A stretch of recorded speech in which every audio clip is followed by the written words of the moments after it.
Il aurait suffi d'un rien. L'étal se profila parmi la foule. La rue restait bondée jusqu'à la dernière limite, avant le couvre-feu de 19 heures, surtout en été. Dans les appartements du ghetto régnait alors une chaleur oppressante qui provoquait des malaises chez certains. La surpopulation n'était pas plus supportable à l'intérieur des logements qu'à l'extérieur. Combien de personnes étaient confinées au sein du ghetto? Je l'ignorais. 1 million, d'après Samuel. Madame Kuklinski, qui occupait la chambre voisine de la nôtre, était persuadée qu'il y en avait bien davantage. Quant à ma mère, elle penchait plutôt pour 100 000.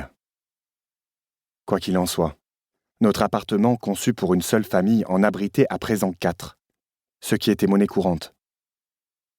Hélas, des tas de gens vivaient dans des conditions bien pires. Si nos effectifs étaient un sujet de conversation récurrent, je n'y accordais guère d'importance.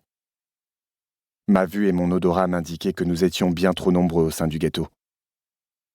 En m'approchant de l'étal, je sentis mon cœur se serrer. La marchande était en train de remballer. J'étais déçu, mais nullement étonné qu'il ne reste plus rien. Quelle chance avions-nous de trouver à manger si tard dans la journée? Encore moins de la nourriture que quelqu'un accepterait d'échanger contre un malheureux bout de savon.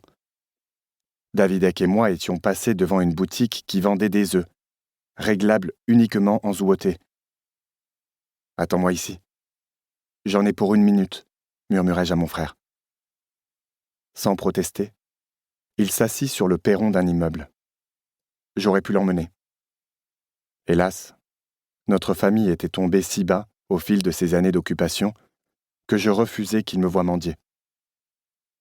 Notant mentalement l'endroit où je l'avais laissé, je fendis la foule amassée sur les derniers mètres du trottoir me séparant de la marchande.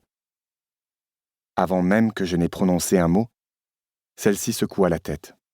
« Désolé, jeune homme, je n'ai rien à te proposer. » Je suis le fils de Samuel Gourka. Mieux valait simplifier la situation afin qu'elle m'identifie.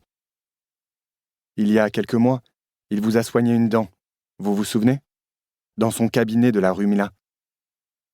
Je lus dans son regard qu'elle se le rappelait, sans me faire totalement confiance. Ma reconnaissance envers Samuel ne change rien. Il ne me reste aucune nourriture. Mon frère et moi, on travaille durant la journée. Samuel aussi. Vous savez combien il est occupé à aider les gens. Le problème, c'est que quelqu'un est malade chez nous. Et on n'a pas... Petit, je respecte ton père. C'est un homme bien, un excellent dentiste. Je t'aiderai volontiers, hélas, je n'ai rien à te donner. Pour souligner ses propos, elle désigna sa caisse vide. Vous étiez ma dernière chance. Vous ne pouvez pas refuser. Moi, je me coucherai sans manger ce soir. Ce n'est pas grave. En revanche, je ne peux pas laisser... Ma voix s'éteignit. Au désespoir, j'allais rentrer à la maison sans la moindre nourriture à donner à ma mère. Les répercussions de mon échec m'horrifiaient à tel point que j'eus envie de me recroqueviller sur moi-même en pleine rue. Le désespoir était dangereux, car il s'accompagnait toujours d'une autre émotion, plus subie, qui incitait à des actes généralement désastreux. Je crispai le poing sur mon bout de savon et le tendis à la marchande. Son regard passa de ma paume à mon visage, puis elle poussa un soupir exaspéré. « Je te dis que je n'ai plus rien à vendre aujourd'hui, » me souffla-t-elle.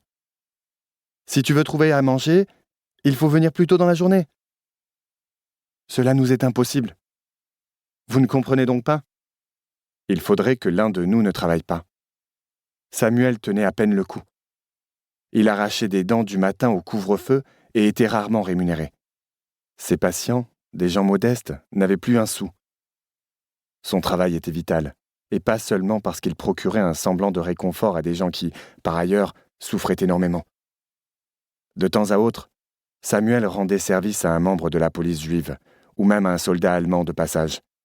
Il était persuadé que, un jour ou l'autre, ses gestes de bonne volonté joueraient en sa faveur. De plus, si Samuel cessait d'exercer, il serait contraint de regarder notre situation en face et sombrerait dans le même désespoir que moi. « Tu n'as que ce bout de savon ?